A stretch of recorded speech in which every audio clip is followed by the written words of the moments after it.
Bem, nós vimos os sinais da volta do Senhor e vimos que quando essas coisas começarem a suceder, nós temos que levantar a nossa cabeça porque a nossa redenção se aproxima. Lucas 21, 28. E então podemos dizer, combati o combate, completei a carreira, guardei a fé.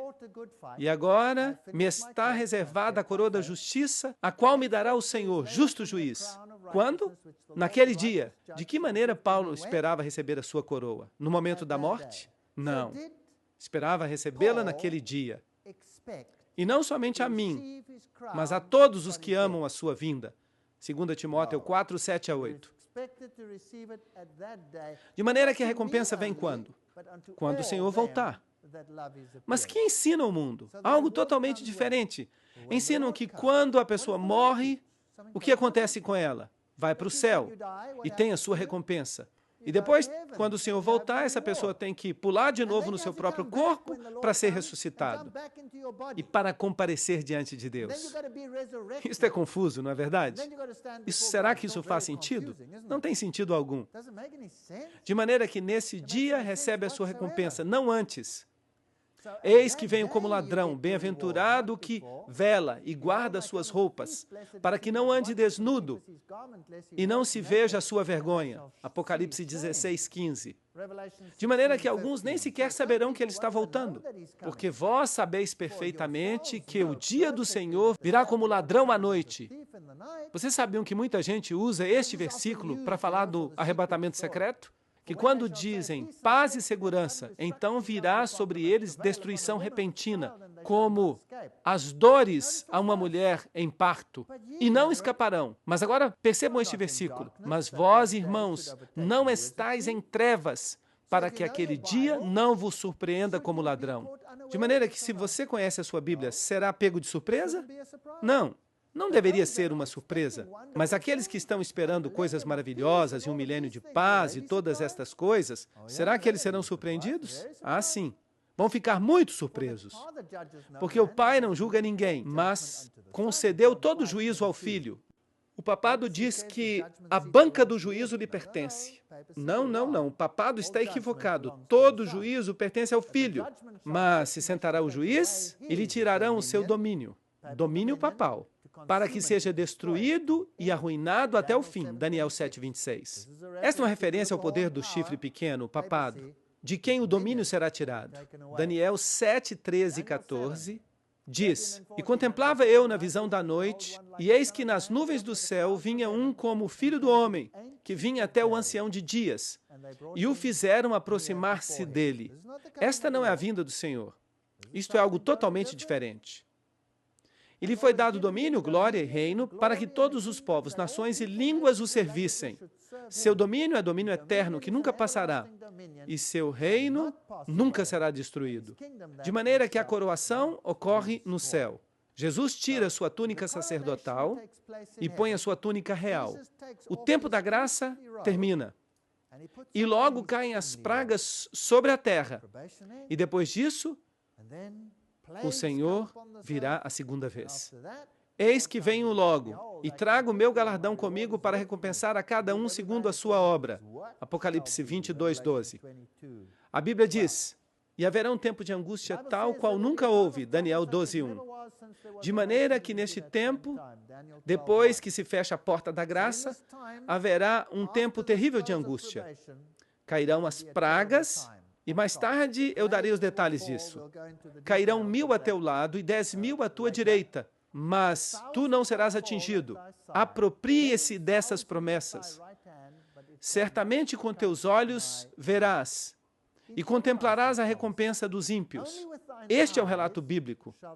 Porque fizeste do Senhor a esperança e do Altíssimo a tua habitação. Vale a pena seguir ao Senhor, mesmo quando pareça improvável, mesmo que pareça que estejamos em problemas neste planeta, esta é a esperança. Não te sobrevirá mal algum, nem praga alguma tocará a tua moradia. Salmo 91, 10. Não é esta uma grande promessa? De maneira que ocorrerá toda a destruição neste planeta, Mas você não tem que temer nada se você está em Cristo.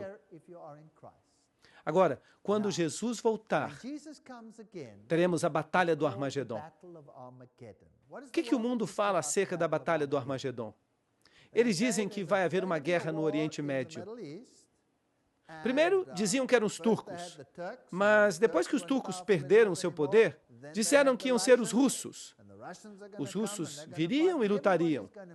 E então todos se reuniriam neste vale, Armagedon, o vale de Meguido. E ali haveria uma grande guerra. E logo o reino se construiria na terra. Mas eu pergunto, será que isso está em harmonia com o que acabamos de ler? Nós lemos que quando o Senhor voltar, o que vai ocorrer com todas as cidades da terra? Serão aplainadas, é isto que a Bíblia diz. Toda cidade é aplainada. Será que isso também se aplicará a Jerusalém terrestre? Obviamente que sim. A Jerusalém terrestre vai deixar de existir.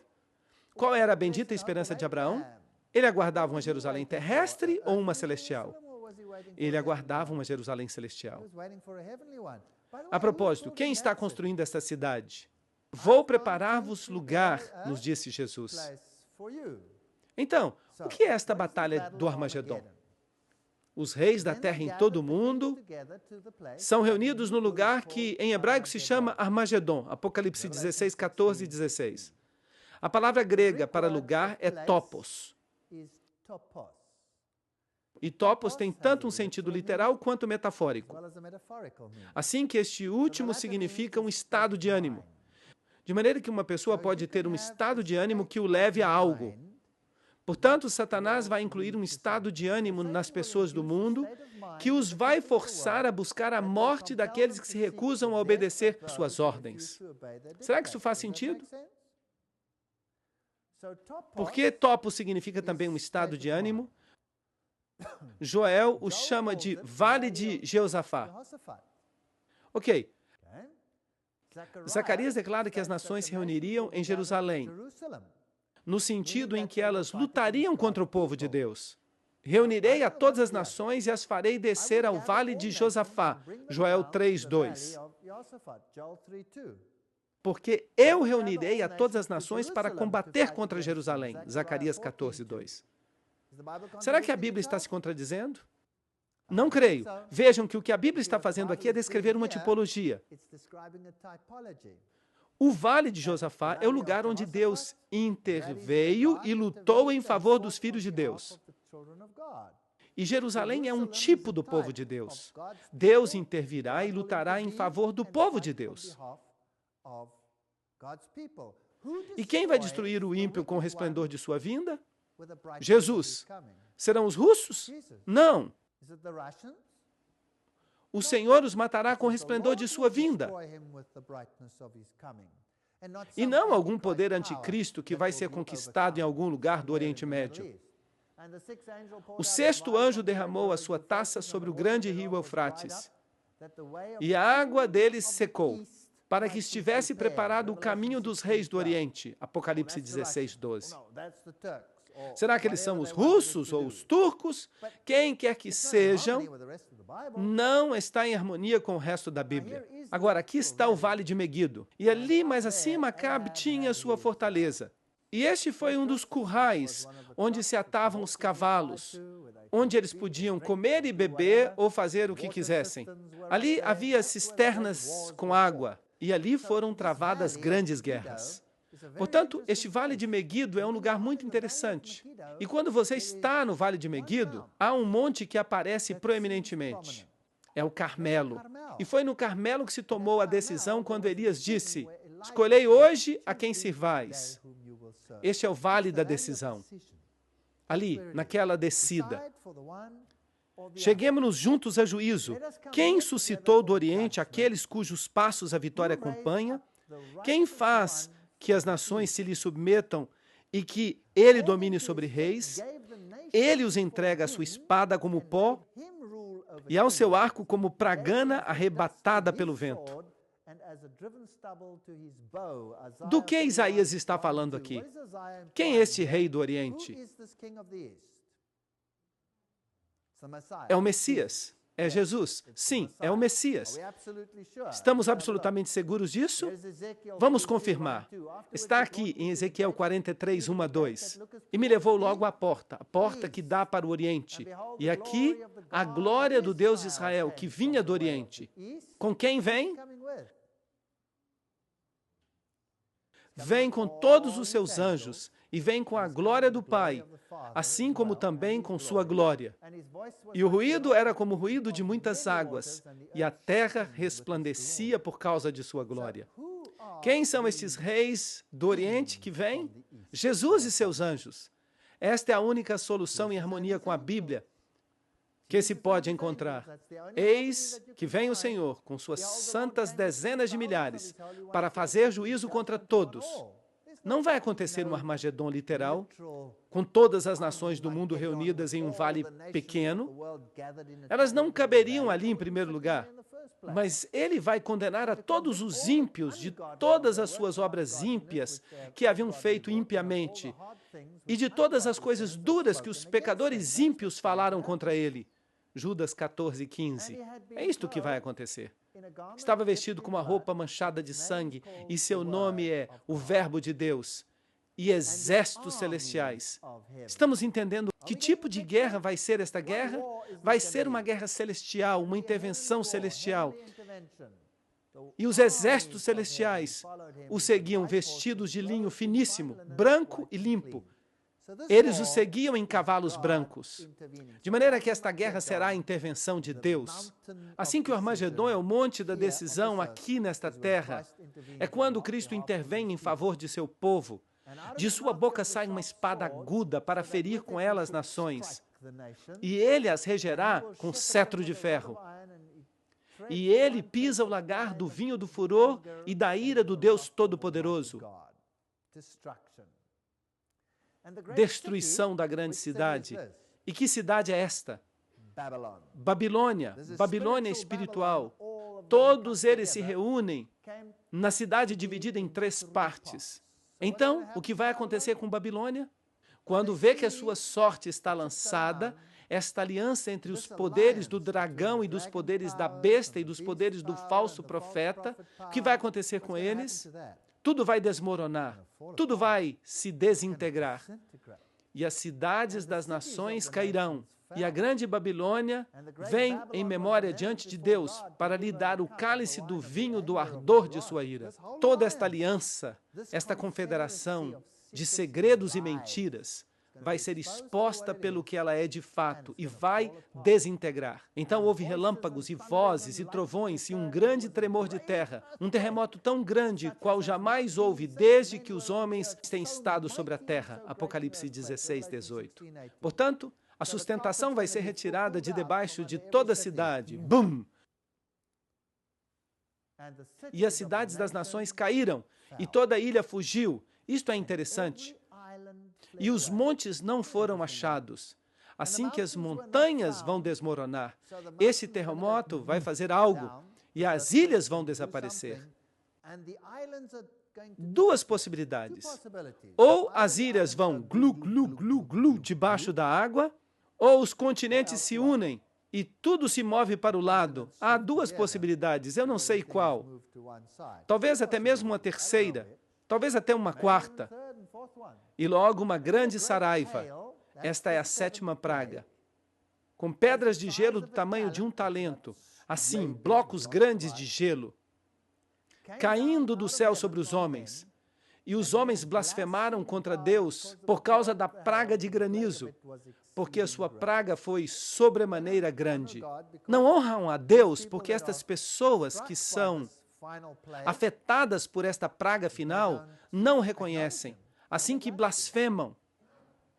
Por acaso estiveste entre os tesouros da neve, ou viste os tesouros do granizo, que tenho reservado para o tempo de angústia, para o dia da guerra e da batalha? Jó 38, 22 a 23.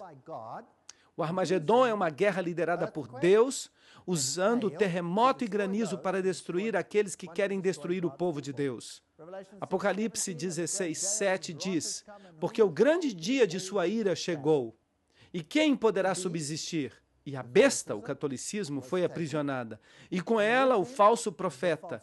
Este foi tomado. E os dois foram lançados vivos dentro de um lago de fogo que arde com enxofre.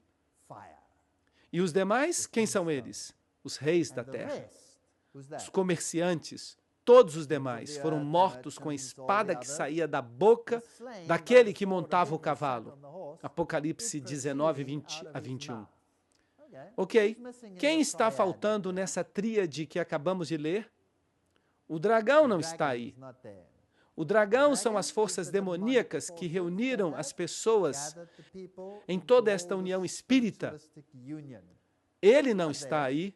A besta, o catolicismo e o protestantismo apóstata entraram em aliança e todas as forças babilônicas são destruídas. Mas as forças demoníacas permanecem. Certamente, Senhor Deus Todo-Poderoso, os teus juízos são verdadeiros e justos. Apocalipse 16, 7. Mas os outros mortos, lembram-se? Não ressuscitaram até que se cumprissem os 1000 anos. Esta é a primeira ressurreição, Apocalipse 25. A propósito, isto parece um pouco estranho. Esta é a primeira ressurreição. Você deve recordar que o Apocalipse está escrito como um quiasma. E estamos lendo de trás para frente, de maneira que as ideias são de trás para frente. O resto dos mortos não reviveram. Mas bem-aventurados e santos são aqueles que têm parte na primeira ressurreição. A descrição se inverte. Portanto, os ímpios vivos morrem e os ímpios mortos seguem mortos por 1000 anos. E os mortos em Cristo ressuscitarão primeiro. Então, nós, os que vivemos, os que permanecemos, seremos arrebatados juntamente com eles nas nuvens, para nos encontrar com o Senhor nos ares. E assim estaremos sempre com o Senhor. Assim que os justos vão para o céu, os justos mortos, os justos vivos, trasladados ao mesmo tempo, eles sobem, o resto está morto, portanto, os justos mortos, junto com os justos vivos, são trasladados para encontrar com o Senhor nos ares. Isto é bíblico? Sim. E ali passam seu tempo futuro com Deus. E o que é que vão ficar fazendo? Bem, vamos ver. E se dirá naquele dia, este é o nosso Deus, a quem esperávamos. E Ele nos salvará. Nós nos regozijaremos e nos alegraremos em sua salvação. Isaías 25, 9. Ou você pertence ao grupo que vai se regozijar, ou pertence ao grupo que chora e se lamenta. 2 Timóteo 1, 12. Eu sei em quem eu creio. E estou bem certo de que é poderoso para guardar o meu depósito. Para quê? Para aquele dia. De que dia estão falando sempre? Da vinda de Cristo. Não existe essa coisa de que a gente vai para o céu quando a gente morre. Ou que a gente vai para o inferno quando a gente morre. Quando a gente morre, a gente fica na sepultura. E quando somos ressuscitados, ou fazemos parte da ressurreição da vida, ou da ressurreição da morte. Uma das duas. Agora, vamos continuar com este relato e vamos ver o panorama mais amplo do que vai acontecer durante o milênio. Que história é essa do inferno? Vamos tratar disso em detalhes. Existe ou não existe? E depois disso, vamos ver o que vai acontecer na ressurreição final do reino de Deus.